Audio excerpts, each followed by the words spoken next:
हरे कृष्णा, जय श्री कृष्णा। कथामृत की एक और नई सत्र में आपका स्वागत है। अ, आज मैं एक नई श्रृंखला शुरू करने का प्रयास कर रही हूँ। काशी यात्रा श्रृंखला। तो काशी, बनारस, वाराणसी, मुक्तिधाम, मुक्तिदायिनी, महाश्मशान, आनंद वन, सिद्ध क्षेत्र, इतने सारे नामों से विख्यात है। पर उस काशी की कितनी ही महिमा गालो वो कम है। उसके बारे में बोलना शायद असंभव ही है, ऐसा समझ लो। तो ये केवल प्रयास है, छोटे छोटे कदमों का प्रयास है। Very very small attempt, very humble attempt to try and bring जो उसका जो ग्लोरीज है, जो स्पेशली काशी की जो मिस्टिक एबिलिटी है, मतलब एकदम मिस्टिकल है, मैजिकल है।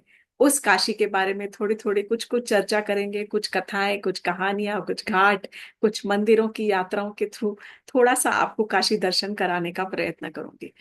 काशी एक बार में सवाल ही नहीं हो सकता कि कोई कभी पूरी तरह से देख पाए। आप 2 बार, 4 बार, 6 बार फिर भी जाओगे, क्योंकि एक समय ऐसा था जब 28,000 मंदिर हुआ करते थे। और आज कहते हैं कि फिर भी ना करते करते भी कम से कम 3,000 मंदिर हैं। तो 3,000 मंदिर तो वेरी डिफिकल्ट कि कितने दिन आप रहोगे, 1 महीना, 2 महीना, 3 महीना, या पता नहीं कब। तो भगवान से आराधना करती हूँ कि आज जो भी मैं आपको शेयर करने का जो प्रयत्न कर रही हूँ वो पूरे हृदय से हो और वो मुझे इसमें सफलता दे। ओम अज्ञानतिमिरान्धस्य ज्ञानाञ्जनशलाकया चक्षुरुन्मीलितं येन तस्मै श्रीगुरुवे नमः। वाञ्छकल्पतरुभ्यश्च कृपा सिन्धुभ्य एव च पतितानां पावनेभ्यो वैष्णवेभ्यो नमो नमः। हे कृष्ण करुणा सिन्धु दीनबन्धु जगत्पते गोपेश गोपिका कांत राधा कांत नमोस्तुते। तप्त कांचन गौरांगी राधे वृंदावनेश्वरी वृषभानुसुते देवी प्रणमामि हरिप्रिये। हरे कृष्ण कृष्ण कृष्ण हरे हरे, हरे राम राम राम हरे हरे। तो काशी, बनारस, वाराणसी, जैसा कि मैंने कहा, मुक्ति दायिनी, महाश्मशान, आनंद वन, सिद्ध क्षेत्र, और भी बहुत सारे नाम आ जाएंगे। ये कई सारे नाम हैं। पहले ये काशी होता था। काशी मतलब सिटी ऑफ लाइट, जहां पर बहुत चमक है। उसके बाद ये हो गया वाराणसी। वाराणसी अर्थात वरुणा नदी और अस्सी नदी के बीच में जो क्षेत्र है उसे कहते हैं वाराणसी। वहीं से इसका नाम आया है वाराणसी। फिर मुगलों के जब समय आया तब मुगल ईरा में इसका नाम सिंप्लीफाई करके बनारस कर दिया गया। बट एक्चुअली कुछ जगह ऐसी है जहां पर काशी सिटी स्टेशन भी है, वाराणसी वाराणसी सिटी स्टेशन भी है, और बनारस का भी कुछ एक छोटा सा कुछ स्टेशन कुछ छोट बना रखा है। तो इट इज एक्सटेंसिवली, मतलब इतना बड़ा शहर कि अलग अलग स्टेशन भी रखने पड़ रहे हैं, वाराणसी सिटी जंक्शन और सब ऐसे। इसे त्रैलोक्य नगरी भी कहा जाता है। ऐसा कहते हैं कि यहाँ पर सारे तीनों लोकों के जितने भी देवी देवता हैं वो सब काशी में बसना चाहते हैं।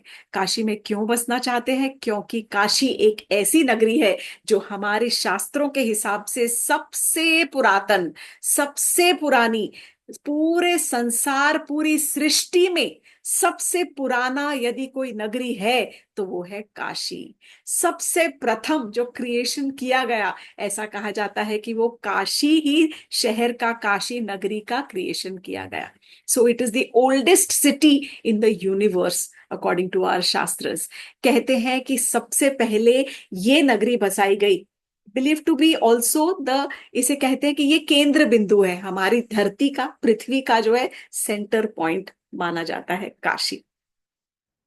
कहते हैं कि ये जो नगर है ये कभी ध्वंस नहीं होता, कभी डूबता नहीं है प्रलय में।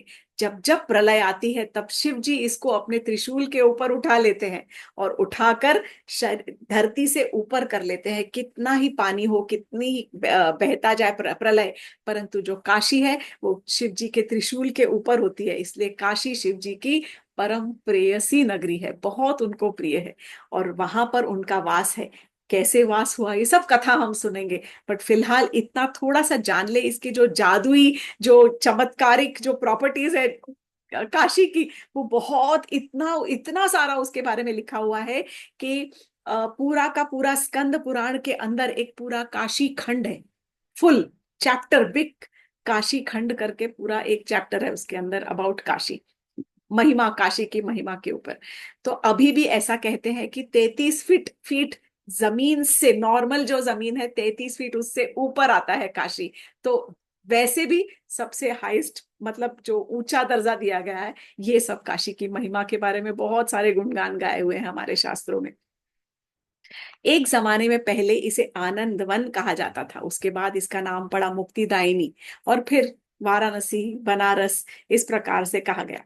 अब ये काशी का और शिवजी का क्या स्टोरी है, इनका आपस में क्या क्या संबंध है, कि हम ऐसे किस प्रकार, ऐसा क्या हो जाता है कि हम कोई एक सिटी को कहते हैं कि अरे ये तो शिव जी की नगरी है, ये तो विष्णु भगवान की नगरी है, ये ऐसा, ये दुर्गा देवी की नगरी है, ऐसा क्या है, क्यों वहां पर शिव जी का, काशी विश्वनाथ का मंदिर या शिव जी की नगरी काशी को क्यों माना जाता है, इसे समझने के लिए बहुत, एक बहुत इंपॉर्टेंट कथा है, और वो मैं आपको आज शेयर करने जा रही हूँ। तो हम ये कथा भी सुनेंगे, हम यहाँ आज काशी के अंदर काशी विश्वनाथ की कथा सुनेंगे, काल भैरव की कथा सुनेंगे, समय के कि जितना समय रहता है उस हिसाब से। परंतु ये काशी श्रृंखला कुछ 2-3 बार में तो चलेगी, एटलीस्ट 2-3 एपिसोड्स तो इसमें जाएंगे। मेरी इतनी नॉलेज है काशी की जितनी मैं कोशिश करूंगी आपको बताने के लिए, शेयर करने के लिए। तो हम सब जानते हैं कि शिव जी कहाँ रहते हैं, कैलाश पर्वत पर। अब शिव जी का जब ब्याह हुआ पार्वती जी के साथ, तो पार्वती जी कौन है, हिमालय की पुत्री, हिमालय की बेटी है वो। और हिमालय जो है वो सारे पर्वतों के राजा हैं। और राजा की बेटी कौन होती है, वो होती है राजकुमारी। तो जब शिवजी का विवाह एक राजकुमारी के साथ होने जा रहा था, तब शिवजी ने सोचा कि इनको मैं कैलाश पर्वत पर कैसे रख सकता हूँ। ये कथा कहीं पे आपको याद आ रहा होगा कि जब रामचंद्र जी का विवाह हो रहा था सीता जी के साथ में, तब उनके भी मन में यह ख्याल आया था कि अब मेरा विवाह हो रहा है, गृहस्थ आश्रम में प्रवेश कर रहा हूं, तो अपनी पत्नी को मुझे बहुत अच्छे से घर के अंदर रखना पड़ेगा, सुंदर शहर में। इसीलिए तब वहां पर जब अयोध्या गए थे, तब उनको कैकेयी माता ने सीता जी को वो स्वर्ण महल जो था, कनक महल, उनको भेंट किया था।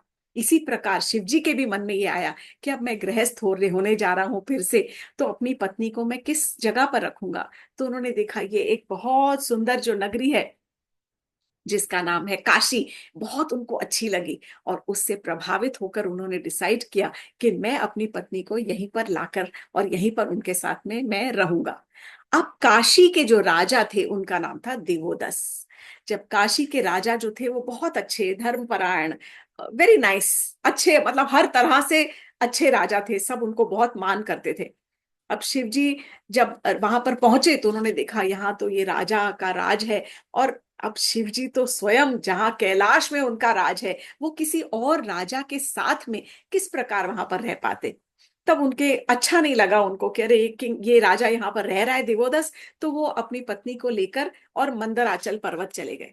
पर चले तो गए मंदराचल पर्वत, परंतु फिर भी उनका वहां पर मन नहीं लगा, क्योंकि मन, हृदय तो वहां काशी में लगा हुआ था कि मुझे काशी दोबारा जाना है, पर वो राजा दिवोदस को वहां से हटा देना है। तब शिव जी ने अपने एक गण को भेजा जिनका नाम था निकुंभ, और निकुंभ से कहा कि तुम जाओ और काशी में ना किसी तरह से काशी को खाली करो, ताकि मैं अपनी नगरी बसा सकूं वहां पर और मैं रहूं अपनी पत्नी के साथ में। निकुंभ गए, और निकुंभ का भी काफी सक्सेसफुल भी हो गए, गण ने सबको वहां से हटा दिया। और तब जब खाली हो गया, तब उसके बाद सारे देवी देवता भी वहां कर वास करने लग गए, वहां पर रहने लग गए।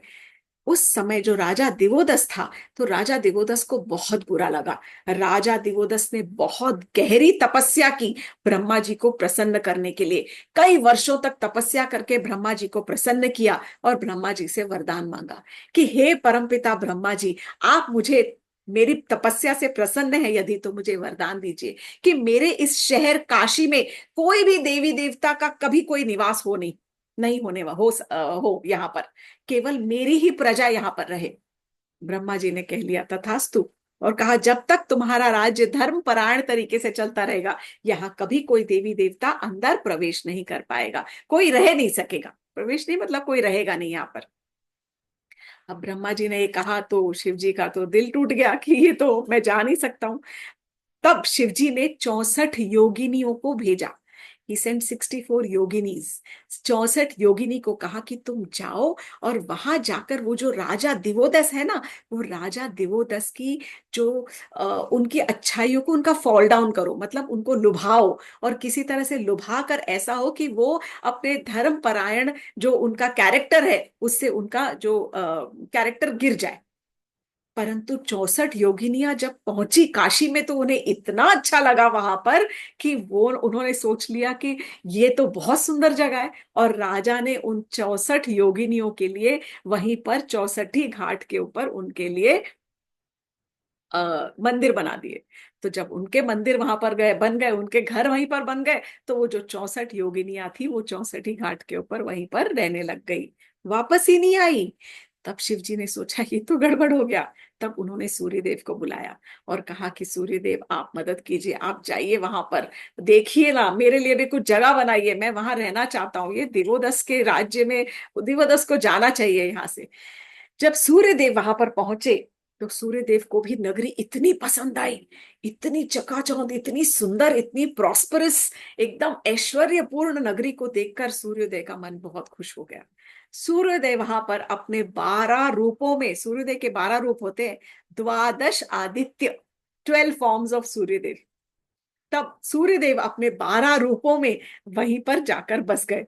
और वहां पर आज भी 12 तरह के सूर्यों के मंदिर हैं, तो द्वादश आदित्य के मंदिर है वहां पर। अब शिव जी गए ब्रह्मा जी के पास और ब्रह्मा जी से कहने लगे, ब्रह्मदेव ये आपने क्या किया, अब आपको ये सुलझाना पड़ेगा, देखो मैं वहां पर जाकर रहना चाहता हूँ, ये राजा दिवोदस को वहां से हटाओ। तब ब्रह्मा, और आपने इस प्रकार का कैसे उसे वरदान दे दिया? ब्रह्मा जी ने कहा, बच्चा है, बालक है, और प्रार्थना कर रहा था, तपस्या कर रहा था, तो मैं अपने तो सारे बालकों की तपस्या को उनका सफल करता हूँ और उनको उनका फल देता हूँ। तब ब्रह्मा जी वहां पर पहुंचे और ब्रह्मा जी ने एक घाट के ऊपर बैठकर और वहां पर 10 अश्वमेध यज्ञ किए। 10 अश्वमेध यज्ञ करने के बाद उन्हें इतना अच्छा लगा, उन्होंने कहा कि मैं भी यहीं रह जाता हूँ। और वो जो घाट है जगह, उसे दशाश्वमेध घाट कहते हैं, जो सबसे इंपॉर्टेंट घाट है वाराणसी का, जहां पर गंगा आरती रोज होती है। अब और भी जगह होती है, 80 घाट पर भी होती है, पर यहाँ पर जो नियम, जो प्रचलित है, जो फेमस है, मशहूर है, वो गंगा आरती दशाश्वमेध घाट पर होती है, जिसका नाम इसी से पड़ा है कि 10 अश्वमेध यज्ञ उन्होंने किए हैं। तो वहां पर ब्रह्मा जी भी बस गए। अब शिव जी को समझ नहीं आया कि मैं क्या करूं। तब शिव जी पहुंचे विष्णु भगवान के पास। उन्होंने कहा कि प्रभु आप तो सब जानते हो। तो विष्णु भगवान ने कहा, हाँ मैं जानता तो हूँ। तब विष्णु भगवान जी क्या पहुंचे सीधा काशी, और काशी पहुंच के डायरेक्टली पहुंचे किंग राजा दिवोदस के पास। और राजा दिवोदस से उन्होंने कहा कि आप मेरे भक्त हो, इतने इतने धर्मपरायण हो, इतनी धार्मिक हो, पूजा पाठ करते हो, जस्ट राजा हो, मतलब आप सबको, किसी को भी, मतलब जैसे जस्ट न्यायपूर्ण राजा हो आप। आज मैं आपको यहाँ पर मुक्ति देने आया हूं। तो राजा ने कहा अच्छा। तब विष्णु भगवान ने राजा दिवोदस को बैठाकर वहां पर उनको बहुत सारे ज्ञान के उपदेश दिए हैं। और इतने ज्ञान के उपदेश सुनने के बाद तब राजा को एहसास हुआ कि मैं अपना जीवन इन व्यर्थ के कामों में उलझा हुआ हूं, मैं इस माया नगरी के अंदर किस प्रकार फंसा हुआ हूं।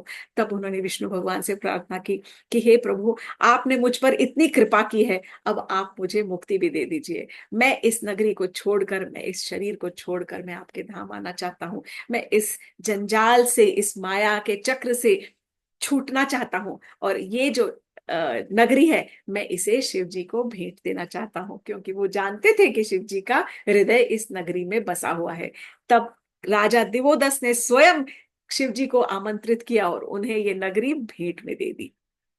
और स्वयं उन्होंने इसके बदले में विष्णु भगवान से क्या लिया? मुक्ति ले ली। और वो वहां से शरीर से मुक्त होकर और वो वहां चले गए। गॉट सैल्वेशन, उनको मुक्ति प्रदान हो गई। जब विष्णु भगवान ने को ये जब नगरी मिली, तब उन्होंने शिव जी को ये भेंट की कि ये जो शिव जी है, आपको चाहिए थी तो ये काशी आप ले लीजिए। तब शिव जी ने कहा कि नहीं प्रभु, ये आपकी वजह से मुझे ये नगरी मिली है, फिर आपको कैसे मैं छोड़ सकता हूँ, आपको भी यहाँ पर रहना पड़ेगा। मैं अकेले रहूंगा, लेकिन मेरे साथ आप भी यहाँ पर विराजमान होंगे।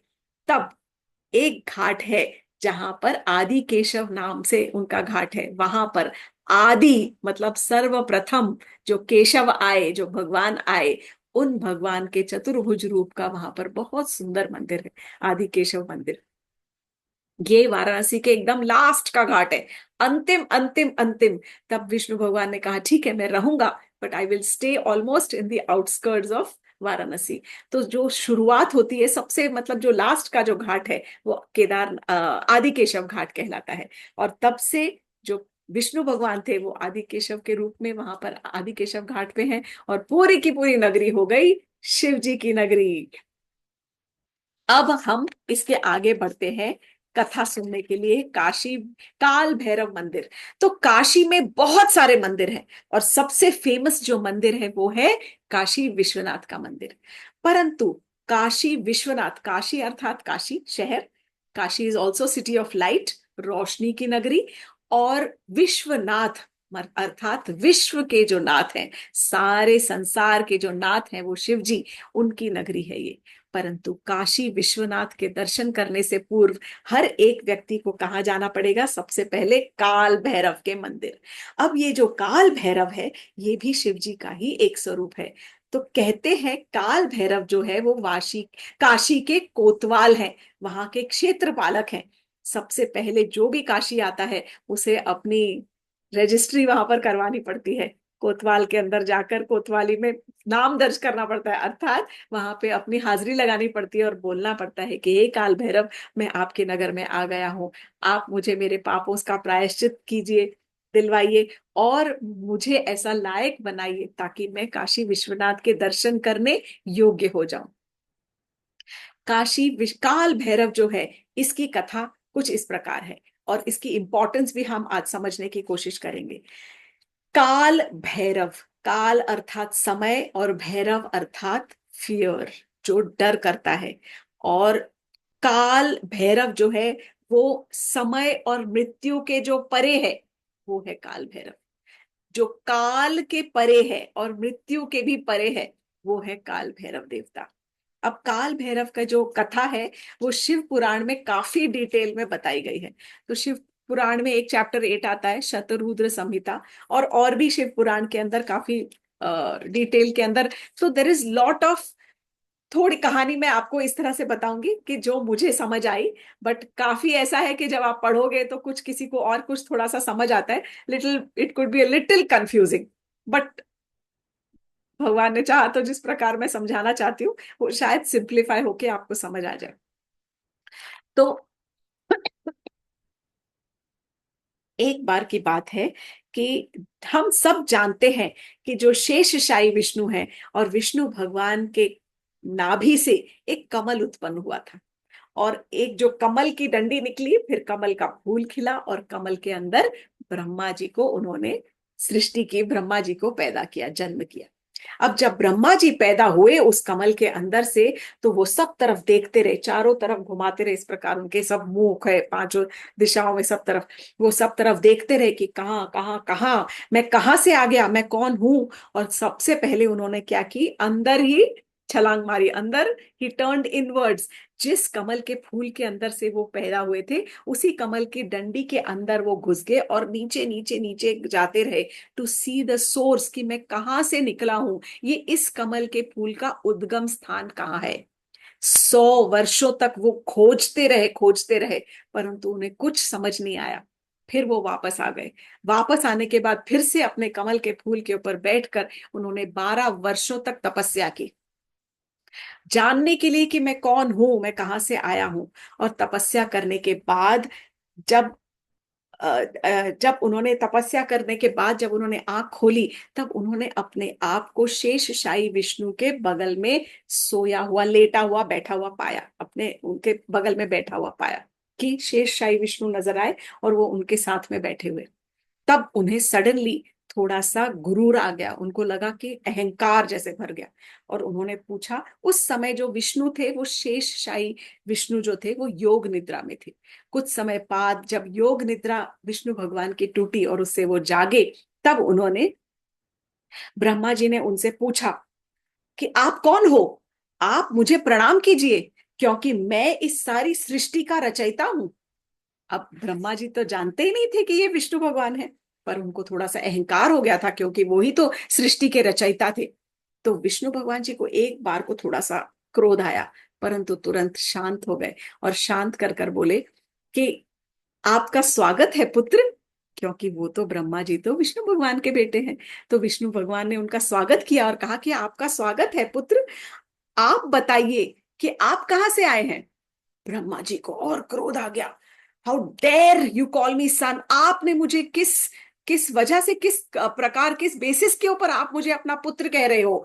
मैं किसी का पुत्र नहीं हूं, मैं तो सृष्टि का रचयिता हूं। सारे मेरे पुत्र हैं, सारे मेरे बेटे हैं। मैं सृष्टि का रचयिता हूं, मैं रचना करता हूं, मैं इसका संरक्षण भी करता हूं और मैं ही इसका ध्वंस करता हूं। विष्णु भगवान ने कहा, आप मेरे पुत्र हो क्योंकि आप मुझ में से प्रकट हुए हो, उत्पन्न हुए हो।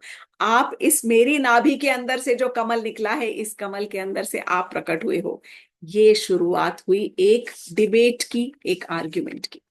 ब्रह्मा जी का घमंड और विष्णु भगवान को उनको समझाने की चेष्टा इस प्रकार रही कि वो समझाते रहे कि आप इधर से प्रकट हुए हैं, परंतु ब्रह्मा जी और विष्णु भगवान के अंदर एक हीटेड आर्ग्यूमेंट हो गया, उनके अंदर वाद विवाद उत्पन्न हो गया।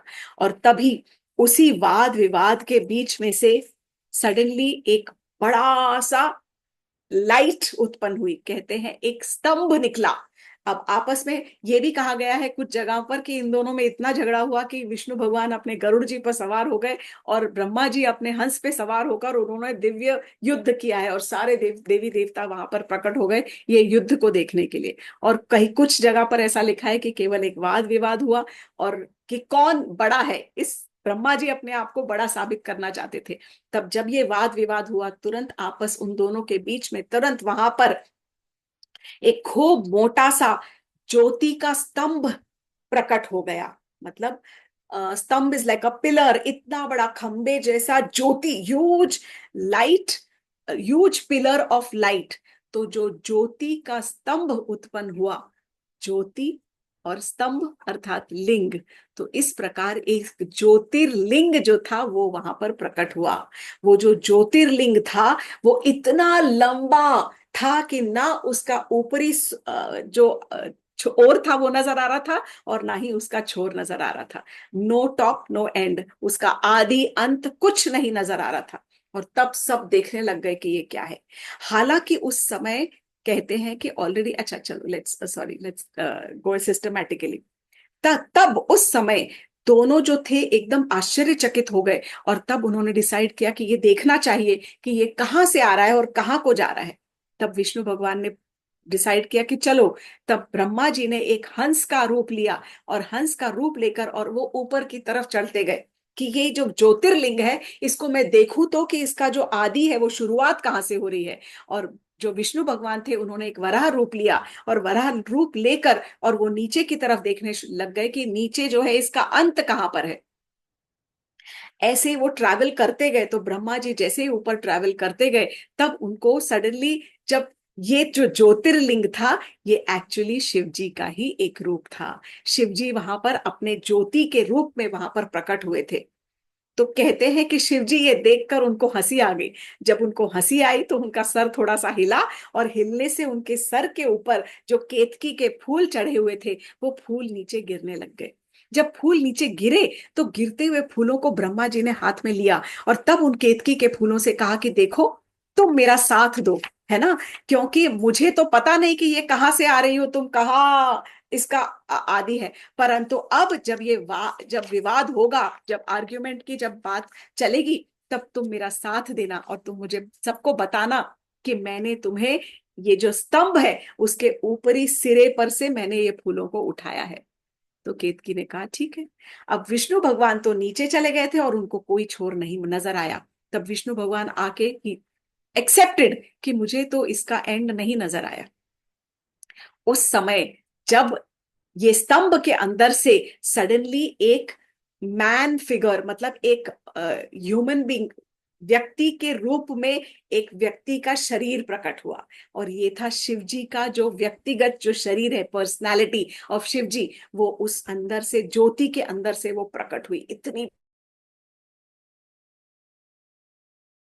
सॉरी कुछ गड़बड़ हो गई थी। ओके, सो ये जो विशाल काय जो शरीर प्रकट हुआ, शिव जी का इतना बड़ा विशाल काय जब शरीर प्रकट हुआ उसके अंदर से, तो उसके अंदर शिव जी ने त्रिशूल धारण किया हुआ था। उनकी तीसरा नेत्र था यहाँ पर। उनके गले में नाग पाश थे और उनके सर के ऊपर छोटा सा चंद्रमा भी था। ये सब इतना बड़ा विशाल काय जो शरीर था शिव जी का, वो उस अग्नि का जो स्तंभ था, लाइट का, ज्योतिर के स्तंभ के अंदर वो प्रकट हुआ। और तब विष्णु भगवान और ब्रह्मा जी ने देखा। तब ब्रह्मा जी तो, शिव जी तो हंस रहे थे। तब शिव जी ने कहा, हाँ हाँ मुझे पता है, मैंने देखा, मैंने तो ऊपर जाके, और ये केतकी के फूल तो मैं वहीं से लेके आया हूं। विष्णु भगवान ने कहा, नहीं, मुझे तो आपका कोई और छोर कुछ नहीं नजर आया। तब ब्रह्मा जी ने क्योंकि झूठ बोला, और ब्रह्मा जी कहने लगे कि अरे आप चाहो तो इन केतकी के फूलों से पूछ लो, देखो है ना केतकी के फूल, मैं तुम्हें वहीं से लेकर आया ना, ऊपर ऊपर से। तो केतकी ने भी सर में हाँ मिला दी। तब कहते हैं कि शिव जी को बहुत क्रोध आया। क्रोध किस पर आया? ब्रह्मा जी के ऊपर बहुत क्रोध आया। तब उन्होंने अपनी भ्रकुटी तानी इस प्रकार से, और कहते हैं कि भ्रकुटी तान के उनके गुस्से के अंदर से यहाँ तीसरी नेत्र की जगह से एक काल भैरव प्रकट हुए, एक काल पुरुष पैदा हुआ। और वो जो थे वो काल भैरव के नाम से। कोई जगह पर ऐसा लिखा है कि उन्होंने अपना एक बाल उखाड़ा, but most places it is said कि उन्होंने जैसे ही अपनी भ्रुकुटी बनाई, इस तरह से त्रिड़िया मत्थे पे बनाई, ऐसे उसके अंदर से, उनके त्रिनेत्र से वहां पर एक काल पुरुष पैदा हुआ जिसका नाम था काल भैरव। काल भैरव को उन्होंने कहा कि तुम, काल भैरव को शिव जी ने 3 वरदान दिए, और सबसे कहा कि तुम हमेशा मेरी नगरी काशी में रहोगे, और दूसरा, तुम हमेशा मेरे जो भक्त हैं उनके पापों को खा जाओगे, उनके पापों का भक्षण करोगे, और तीसरा, जो पाप करते हैं, जो, मतलब मेरे जो भक्त हैं उनके पापों का भक्षण करोगे, परंतु जो सिंफुल हैं, जो पापी व्यक्ति हैं, उनको उनके पापों के हिसाब से तुम उनको पनिशमेंट दोगे, उसी हिसाब से तुम उनको सजा दोगे। ये 3 वरदान देने के बाद तब उन्होंने कहा कि, तब जैसे ही कहा कि जो जिसका पाप है उसके हिसाब से उसको आपको पनिशमेंट देनी है, सजा देनी है, तब वो जो काल भैरव को इंस्ट्रक्शन दिए कि ब्रह्मा जी को आपको सबक सिखाना है। तो काल भैरव बहुत ज्यादा गुस्से में आ गए। अब जब वहां पर खड़े थे तब ब्रह्मा जी ने स्वयं रुद्र को, जो शिव जी थे, उनका इंसल्ट करना शुरू कर दिया।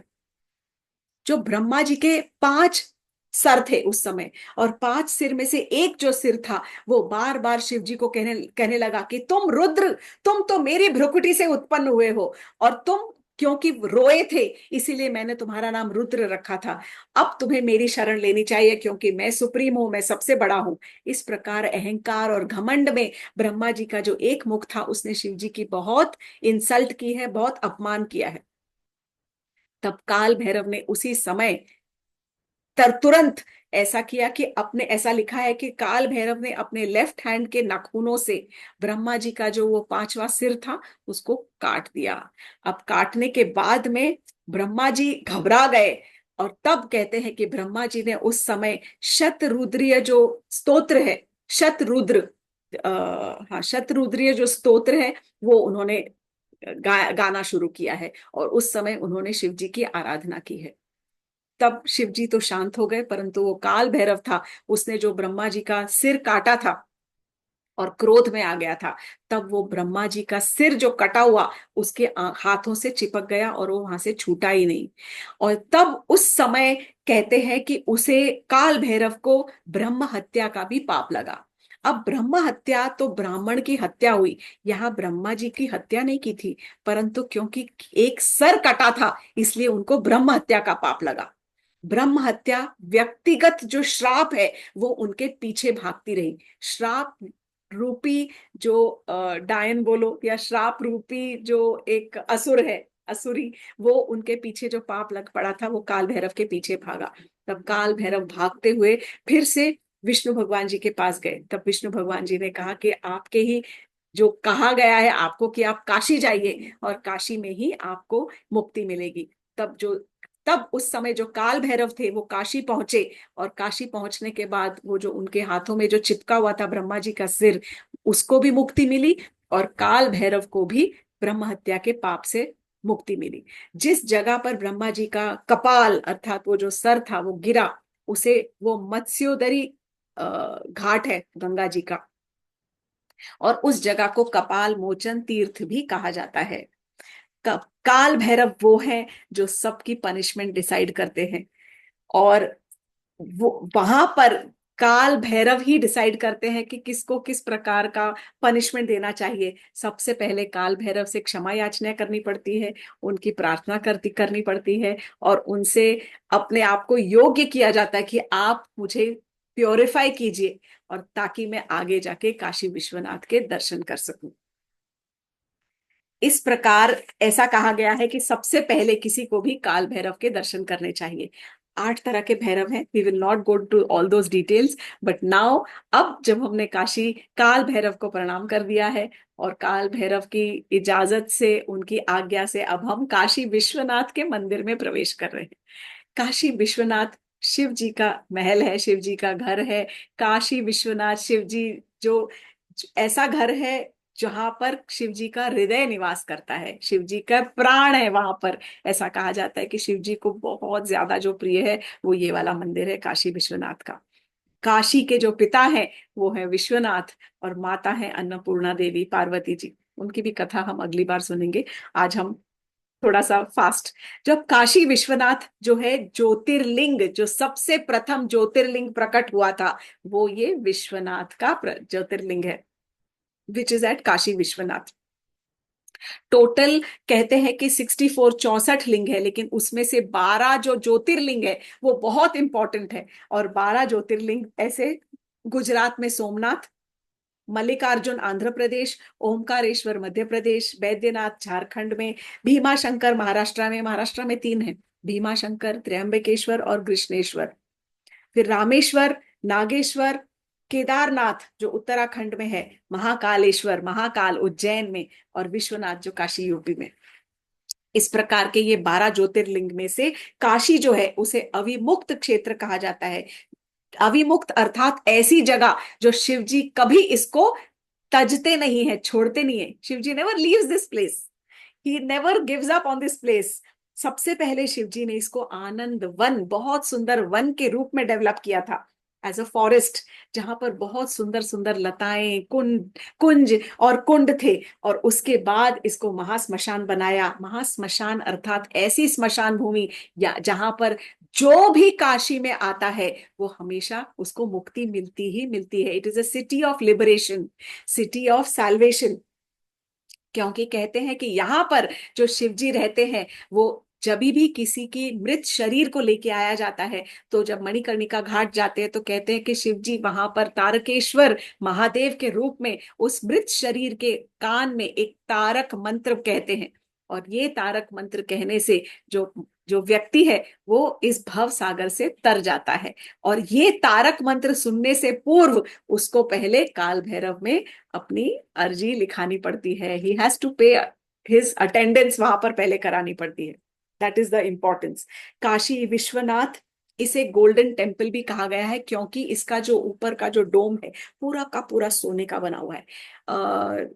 ऐसा लिखा है कि 800 किलो, पर वहां गए थे तो कई किसी ने कहा कि कई टन सोने से पूरा का पूरा जो मंदिर का जो गुंबज है वो कई टन प्योर गोल्ड का बना हुआ है। इसीलिए इसे, ये हमारे हिंदुओं का ये गोल्डन स्वर्ण मंदिर है। पिछले कुछ शताब्दियों में कई बार इसे तोड़ा गया है। और पहले ये आदि विश्वेश्वर मंदिर था। आदि मतलब विदाउट एनी बिगिनिंग, सबसे पुरातन आदि विश्वेश्वर मंदिर था। परंतु कई बार अलग अलग जो बाहर से जो राजा आए उन्होंने तोड़ा, हमारे राजाओं ने बनाया। तो कुछ ऐसा आता है कि मोहम्मद घौरी ने बहुत सारे हजार मंदिर तोड़े और सबसे पहले ये काशी विश्वनाथ का मंदिर तोड़ा। लेकिन अकबर जो राजा थे, मुगल बादशाह अकबर के दौरान, उनके रेन के, उनके जब राज्य चल रहा था उनके दौरान, उनके थे राजा मान सिंह और राजा टोडरमल। इन लोगों ने फिर से इस मंदिर को दोबारा बनवाया, परंतु उन्हीं के ही वंशज औरंगजेब ने इसको इतनी बुरी तरह से विध्वंस किया कि अभी जो है वो मंदिर एक्चुअली अलग जगह पर बना हुआ है। औरंगजेब ने तो ये किया कि वो मंदिर को, जो उसका गर्भगृह था, उसको पूरा मस्जिद के अंदर कन्वर्ट कर दिया, और मंदिर के बाहर की दीवारों को तोड़कर और बाहर के जो छोटे छोटे मंदिरों को तोड़कर वहां पर, मतलब एकदम उसके जो मलबा था वो वहीं छोड़ दिया, ताकि कोई भी हिंदू यहाँ पर आ ही ना सके। ये तो 1780 में, यस, 1780 में अहिल्याबाई होलकर जो थी, महारानी अहिल्याबाई होलकर, उन्होंने दोबारा तिबारा इस मंदिर का पूरी तरह से निर्माण करवाया। परंतु मंदिर का निर्माण तभी ऐसा ही हो सका क्योंकि जो एक्चुअल मंदिर था वो तो अभी भी मस्जिद बना हुआ है। ये मंदिर एक्चुअली वहां पर ज्ञानवापी मंदिर कहलाता था। ज्ञान वापी मतलब ज्ञान का कुआं। और ऐसा कहा जाता है कि जब शिव जी वहां प्रकट हुए उस स्तंभ के रूप में, तब जो ईशान देव हैं, ईशान देव अर्थात नॉर्थ ईस्ट डायरेक्शन के जो देवता हैं, ईशान्य कोण के जो देवता हैं, वो जब आए तो उनका मन हुआ कि मैं अपने शिव जी को, इष्ट देव को मैं जल चढ़ाऊं। तो वहां पर जल की सुविधा न देखकर उन्होंने एक त्रिशूल से जमीन के अंदर एक गड्ढा खोदा और उसमें से पानी निकला, और उस जल से उन्होंने कई हजारों कलशों, कलश भर भर के उस जल से उन्होंने शिव जी का अभिषेक किया। तो वो जो कुआं था, वो जो कुंड था, उस समय जो कुंड बना, उस कुंड को बाद में कुआं बन गया और ज्ञानवापी कुआं कहलाया, जो मंदिर के ही प्रांगण के अंदर था। परंतु यही औरंगजेब ने उस मस्जिद को ज्ञानवापी मस्जिद बना दिया। ये केस चल रहा है आज भी, हाई कोर्ट, सुप्रीम कोर्ट, जहां पर भी सुप्रीम कोर्ट में चल रहा होगा, कोर्ट में चल रहा है। और ताकि ये जो जगह है, पूरी जो मस्जिद वाली जगह, वो सब पुनः हिंदुओं को दे दी जा सके, ताकि वो फिर से असली जो लिंग है वो अपने पुनः जगह पर स्थापित किया जा सके। अब इसकी कथा इतनी दर्दनाक है कि जब आक्रमण हुआ, औरंगजेब के जो सैनिक थे उन्होंने आक्रमण किया और तोड़ने का प्रयत्न किया, तोड़ा उस मंदिर को, तब वो जो मंदिर के पुजारी थे उन्होंने उस लिंग को उठाकर और वो ज्ञानवापी मंदिर के, ज्ञानवापी जो कुआं था उसके अंदर कूद गए। उन्होंने अपने प्राण दे दिए और वो जो लिंग था वो पानी के अंदर बह गया। यहाँ पर दो मान्यताएं हैं। पहली मान्यता ये है कि एक्चुअली कुछ लोग बोलते हैं कि वो जो लिंग है वो वहां से बहकर गंगा जी के अंदर बहता हुआ और नर्मदा की तरफ चला गया, और अहिल्याबाई होलकर को वो जो लिंग है वो नर्मदा स्वप्न आया, कि शिव जी ने स्वप्न दिया कि मेरा लिंग नर्मदा में आपको मिलेगा। तब उन्होंने वो लिंग वहां पर उनको स्वयंभू प्रकट हुआ और तब उन्होंने यहाँ पर स्थापना की। और कुछ कहते हैं कि आज भी वो जो लिंग है वो उस मंदिर, उस कुएं के अंदर मौजूद है। अब बात ये है कि जब कुछ सालों पहले वहां पर सर्वे हुआ, पूरा जो सरकारी जो न्यायालयों ने सर्वे करवाया, तो सर्वे में पता चला कि उधर ही वहां पर जो एक मस्जिद के अंदर वजू खाना होता है, वजू खाना अर्थात एक कुआं जैसा, एक पानी का वो वाटर बॉडी बनाई जाती है, जहां पर जितने मस्जिद के अंदर जाने वाले हैं सबसे पहले अपने हाथ मुंह धोते हैं, पानी से कुल्ला करते हैं, थूकते हैं। वो जो वजू खाना है उसके अंदर अंदर शिवलिंग उनको मिला। तो शिवलिंग को तब न्यायालय ने उस जगह को पूरा सील कर दिया। तो ये जानबूझ के औरंगजेब ने किया था, ताकि हिंदुओं को इंसल्ट करने के लिए, कि देखो तुम्हारे लिंग को, जितने जिसके तुम पूजा करते हो, हमारे जो कौम के लोग हैं वो इनके अंदर पैर धोएंगे, हाथ धोएंगे और कुल्ला करेंगे और थूकेंगे, इस प्रकार। तो जब ये पता चला, सर्वे हुआ और लिंग मौजूद उनको मिला, तब न्यायालय ने इस जगह को पूरी तरह से सील कर दिया है, और वो शिवलिंग अभी भी it is under protection of the law, जब तक कि इसके ऊपर कोई मतलब कोई जजमेंट नहीं पास हो जाता है। ये ज्ञान वापी जो मतलब मंदिर था, वो कुआं, और कुएं से जो अब मस्जिद बन गया है। अब इसकी जो, हर शिवजी के मंदिर के पास एक नंदी होते हैं, ये जो काशी विश्वनाथ है इनके अंदर भी एक नंदी है। परंतु नंदी, हम सब जानते हैं कि जो नंदी है भगवान के शिव के सबसे विशेष गण है, और वो हमेशा भगवान शिव की तरफ ही देखते रहते हैं, उनकी तरफ ही उनका मुख होता है।